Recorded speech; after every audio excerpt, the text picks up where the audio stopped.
Hello everyone, hope অলস are well now. আজকে controversial astrology গ্রাউন্ডে মেনলি একটা প্ল্যানেটকে নিয়ে কথা বলবো, তার সাথে তার সাবঅর্ডিনেট দুটো প্ল্যানেট।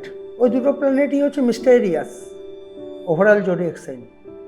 মেন প্ল্যানেটের নাম হচ্ছে স্যাটার্ন। পূর্বজ জ্ঞানী গুণী বিদ্বজন ব্যক্তিরা যেটা হাজার হাজার বছর আগে লিপিবদ্ধ করে গেছেন তাদের ভার্সানে বলছে রাহু এবং কেতু হচ্ছে স্যাটার্নের রিপ্রেজেন্টেটিভ বা রিপ্রেজেন্টেটিভ বলতে পারেন বা সাবঅর্ডিনেট বলতে পারেন। আমরা যেটা জেনে এসেছি কেতুকে মঙ্গলের রিপ্রেজেন্ট বলা হয়, এটা মন গড়া কথা, এর কোনো ব্যাখ্যা কোথাও দেওয়া নেই। বা রাহুকে রবির ছায়া গ্রহ, এর রবির কোনো ছায়া আছে? এ পাগলে বলবে, পাগল উদ্ভ্রান্ত চিটিংবাস টাইপের মানুষরা রাহুকে রবির ছায়া গ্রহ বলে। এগুলো বিভ্রান্তিমূলক কথাবার্তা, ঠিক আছে? কারণ স্যাটার্ন কর্মের রুলিং প্ল্যানেট। তাহলে কালপুরুষের রাশিচক্রে সব থেকে পাওয়ারফুল বা রাষ্ট্রপতি কাকে বলা হয়েছে? জুপিটারকে। We also know it very well. Jupiter যেটা পারমিট করবে স্যাটার্ন সেটা ক্রিয়েট করবে। স্যাটার্নকে বলা হয়েছে প্রধানমন্ত্রী। ওই জন্য স্যাটার্নকে কর্মের এবং সঞ্চয়ের রুলিং প্ল্যানেট ধরা হয়েছে, দশম এবং একাদশ ভাব। রাহু আর Ketu it's a nodes planet, ছেদবিন্দু ধরা হয়েছে।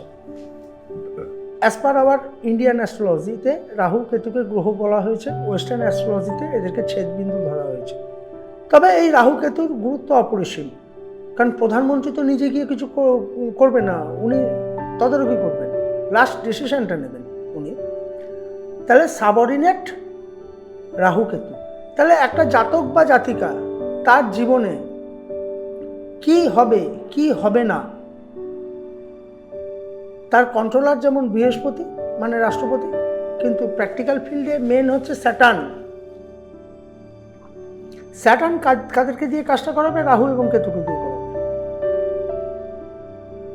এবার দেখতে হবে একটা জাতক বা জাতিকার হরোস্কোপে রাহু কেতুর অবস্থান। অবস্থান মানে এই নয় যে দেখা গেল কারুর কেতু মিথুনে বসে আছে আর রাহু ধনুতে বসে আছে, তাই তো?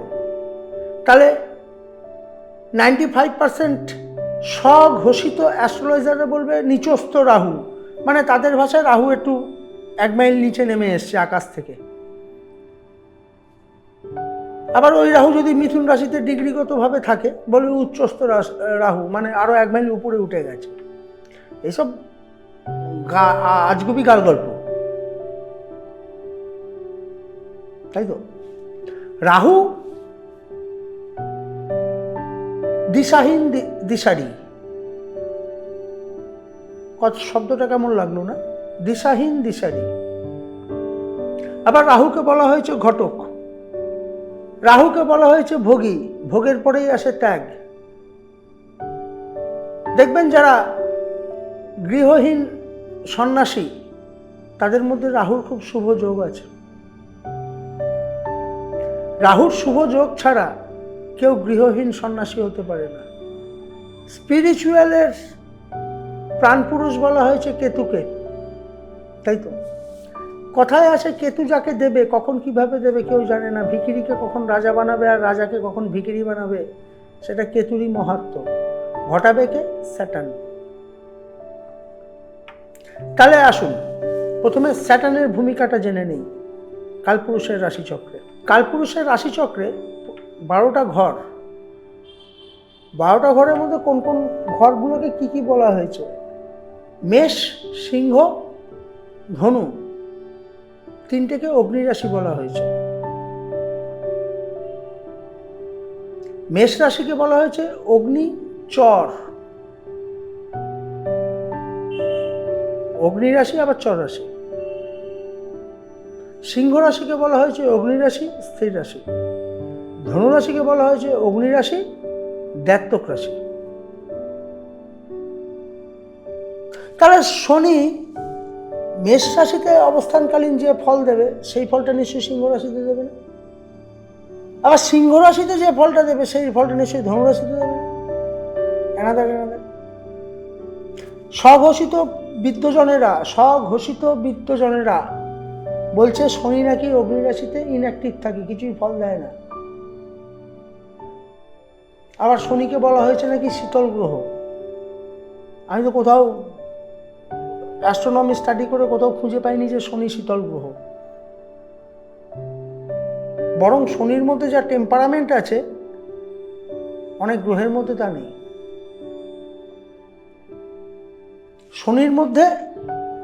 শনির টেম্পারেচার এতটাই যে একমাত্র স্যাটার্ন প্ল্যানেটটার মধ্যে হিরে লিকুইড আকারে পাওয়া যায়,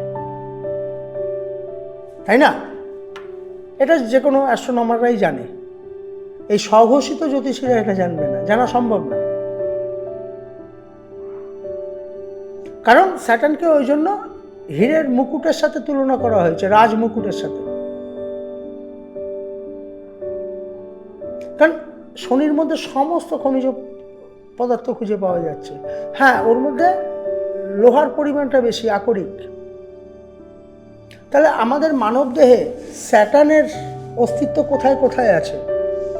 আমি যে বইটা লিখেছিলাম, আমার লেখা বই হাতে গোনা কটা আমি ছাপাতে পেরেছি আর বিক্রি করে দিয়েছি 2008 সালে, দ্য চুনিং অফ দ্য অ্যাস্ট্রোলজি, জ্যোতিষের মন্থন, যার এক কথায় মানে। প্রথম অর্ধেকটা বইয়ের প্রথম অর্ধাংশ অ্যাস্ট্রোনমির উপর আছে, তারপরেরটা অ্যাস্ট্রোলজির উপর আছে। কারণ আগে তো অ্যাস্ট্রোনমিটাকে জানতে হবে, তবে তো অ্যাস্ট্রোলজিটা জলরং তলবৎ হবে, তাই তো? তাহলে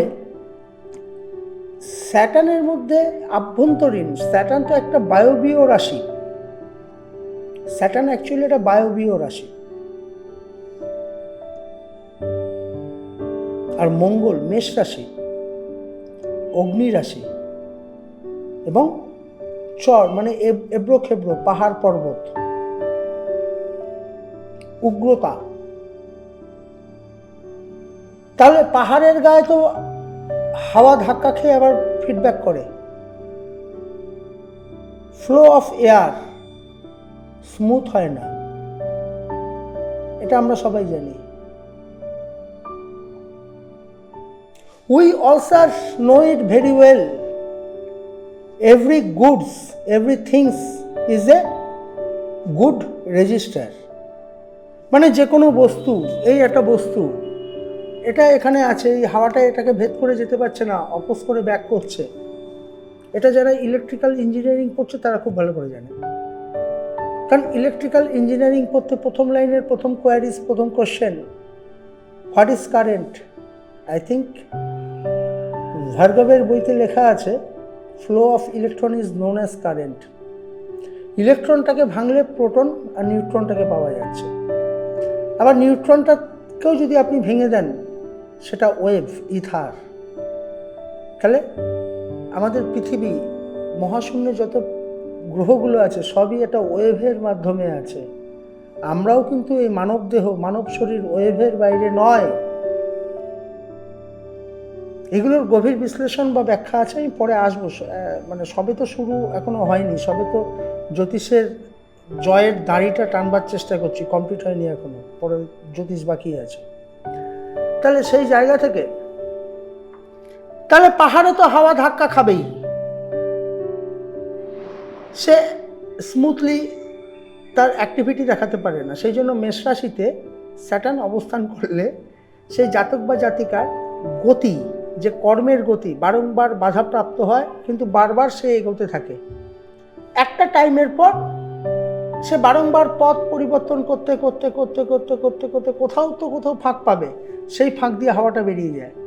তাহলে যে জাতক বা জাতিকার হরোস্কোপে স্যাটার্ন মেষ রাশিতে অবস্থান করছে, তার জীবনটা শেষ জীবনে খুব স্মুথ হয়, প্রথম জীবনটা খুব স্ট্রাগল হয়।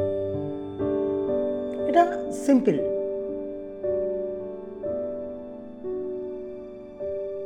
তাহলে এই যে স্বঘোষিত দিগ্গজ মূর্খ পণ্ডিত জ্যোতিষরা যারা এখনকার ডেটে বলছে শনি মেষ রাশিতে নিচস্থ হয়, এসব চিটিংবাজি কথা, এই কথার কোনো মানে নেই। আবার ওই শনি যদি কারোর হরোস্কোপে সিংহ রাশিতে অবস্থান করে, অ্যাজ পার আওয়ার বৈদিক মাইথোলজি, সুতপুত্র শনি, সূর্যের পুত্র শনি, তাই তো? তাহলে বাবার ঘরে ছেলে যাবে, তো বাবার ঘরে তো তার সন্তান থাকবেই, তাতে কি আছে? কিসের আনইজি ফিল করা? কিছুই না। হ্যাঁ, বাবার ভয় একটু তার অ্যাক্টিভিটি কম থাকবে, সে একটু চুপচাপ থাকবে, নিষ্ক্রিয় থাকবে, একটু শান্ত থাকবে, তার অ্যাক্টিভিটিটা পুরোটা দেখাবে না, কারণ বাবার সামনে তো ছেলে চুপচাপই থাকে, বাবাকে সম্মান দেয়, তার অ্যাক্টিভিটি দেখাতে পারে না। তাহলে সিংহ রাশিতে জন্মগত কারোর যদি শনি থাকে, শনির যে কারকতাটা অ্যাকচুয়াল হওয়ার কথা, সেটা জীবনে 50 বছর বয়স পর্যন্ত দেখাতে পারে না, 51 বছর পরে গিয়ে দেখায়।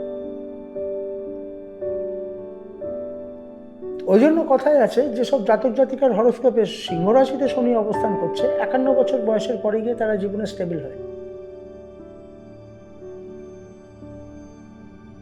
যত দিন যাবে তত তারা তাদের প্ল্যাটফর্ম তৈরি করে নেবে। যেরকম প্লেন আবিষ্কার হয়েছিল উইলিয়াম ব্রাদার্সের, 62 বছর বয়সে গিয়ে প্লেন আবিষ্কার করেছে। ওদের হরোস্কোপে স্যাটার্ন সিংহ রাশিতে। আমি কোনো ব্যক্তি বিশেষের হরোস্কোপ নিয়ে স্টাডি করতে চাইনি বা চাই না, কোনোদিনও চাইনি, কারণ আমি এগুলো ঠিক মনে করি না। আমার কোথাও মনে হয়েছে তাই, এটা আমার ব্যক্তিগত অপিনিয়ন, কিন্তু একটা কথার পৃষ্ঠে আমি বললাম। আবার ওই শনি যদি ধনু রাশিতে থাকে, তাহলে কি? তাহলে শনির গুরুক্ষেত্র, অ্যাজ পার আওয়ার বৈদিক মাইথোলজি, গুরুগৃহে শনি খুব ডিসিপ্লিন থাকবে। তাহলে কারোর জন্মগত শনি যদি ধনুরাশিতে আসীন হয় ডিগ্রিগতভাবে, তাহলে সেই জাতক বা জাতিকা যদি তার নিজস্ব জীবনে ইনডিসিপ্লিন থাকে, তাহলে তার জীবনটা ধ্বংসের পথে যাবে। ডিসিপ্লিন থাকলে সে কিন্তু ধীরে ধীরে স্কাই ইজ দ্য লিমিট জায়গায় পৌঁছবে। এটাই পার্থক্য। এইগুলোরই কিছু ভুল অপব্যাখ্যা হয়ে এসেছে, নাথিং অ্যাবাউট ইট। এবারে আসুন শনির অ্যাসপেক্টে।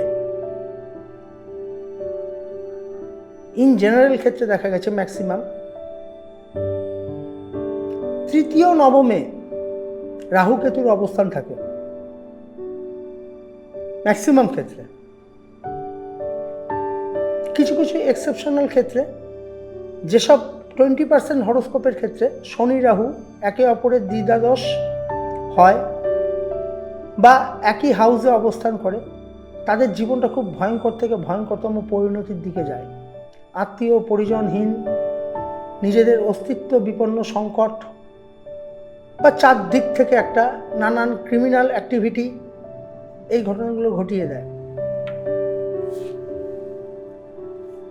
ম্যাক্সিমাম ক্ষেত্রেই দেখবেন তৃতীয় নবমে থাকে শনি সাপেক্ষে রাহু কেতু। ম্যাক্সিমাম 20% হরোস্কোপের ক্ষেত্রে দ্বিধাদশ বা রাহু বা কেতু একই হাউসে শনির সাথে অবস্থান করে।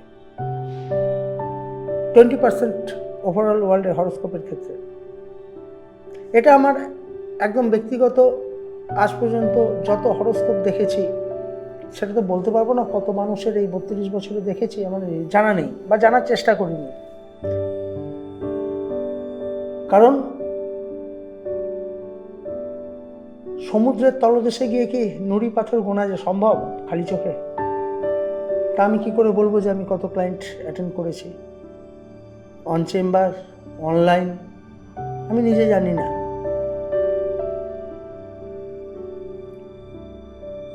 কারণ যারা বলে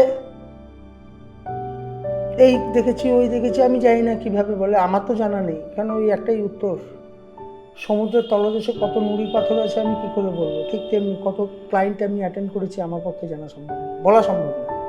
ঠিক তেমনি এবারে ক্যারেক্টার অফ রাহু। যদি দেখা যায় কোনো জাতক বা জাতিকার হরোস্কোপে শনি রাহু একে অপরের তৃতীয় নবম পঞ্চম কানেকশানে আছে, সেই সব জাতক বা জাতিকার জীবনে 47 বছর বয়স পর্যন্ত প্রচুর সংগ্রাম, নানান ঘাত প্রতিঘাত, বিশেষ করে তাদের জীবনে একবার জলে ডুবে যাওয়ার প্রবণতা থাকে। সেটা অল্প বয়সে 12 থেকে 13 বছর বয়সের মধ্যে একটা প্রবণতা লক্ষ্য করা যায়।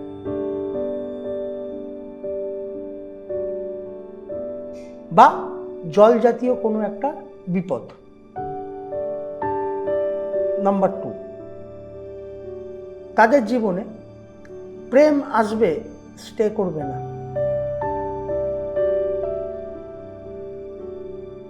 হয়তো অনেককেই ভালো লাগবে, কিন্তু সফলতা আসবে না।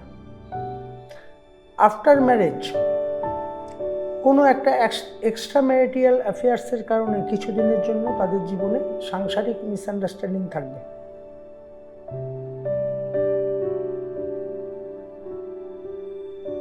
এবং জীবনে 37 থেকে 40 এই সময়টা আয়ুবর্ষ তারা হঠাৎ খুব নামযশ করবে বা অর্থ আসবে, কিন্তু সবটাই মিসইউজড হবে। 41 থেকে 47 বহু শত্রুতার সম্মুখীন হবে। তারপরে গিয়ে কিন্তু এরা আস্তে আস্তে ইস্পাতে পরিণত হবে। বিশেষ করে 51 বছর বয়সের পর থেকে যেসব জাতক বা জাতিকার হরোস্কোপে শনি রাহু কেতু একে অপরের তৃতীয় নবম পঞ্চমে অবস্থান করবে, এটা তাদের জীবনের ডেসক্রিপশন দেবে। Exactly same to that. কোনো জাতক বা জাতিকার জীবনে যদি শনি রাহু এবং কেতু একে অপরের সপ্তমে অবস্থান করে, তাহলে কিন্তু তাদের জীবনটা দুর্বিষহ হয়ে উঠবে। সেটা বিজনেসের দিকেই বলুন, স্বামী স্ত্রীর দিকে বলুন, বা কারোর সাথেই বনিবনার সেই জায়গাটা থাকবে না, এবং তাদের জীবনটা মিথ্যে ভরা থাকবে। জীবনে কোথাও লং টার্ম স্টে করতে পারবে না। বিবাহিত জীবনে একাধিকবার রিলেশন বিল্ড আপ হবে, একাধিকবার ব্রেক হবে। কোনো জাতক বা জাতিকার হরোস্কোপে শনি রাহু কেতু একে অপরের ষষ্ঠ এবং দ্বাদশ এবং দ্বিতীয়ভাবে যদি অবস্থান করে, তাহলে বলা যেতে পারে প্রথম জীবনে অত্যন্ত পরাক্রমতার সাথে এগিয়ে গিয়েও শেষ জীবনটা কিন্তু এদের মধ্যে বৈরাগ্য আসবে। আমার টেকনিশিয়ান ভাই সেই সময় বলবান, সময়ের ইশারা করে যাচ্ছে। I am sorry to say, আগামী দিনে বাকিটা আমি কোনো একটা টাইমে অবশ্যই আলোচনা করবো। প্রত্যেকেই ভালো থাকবে।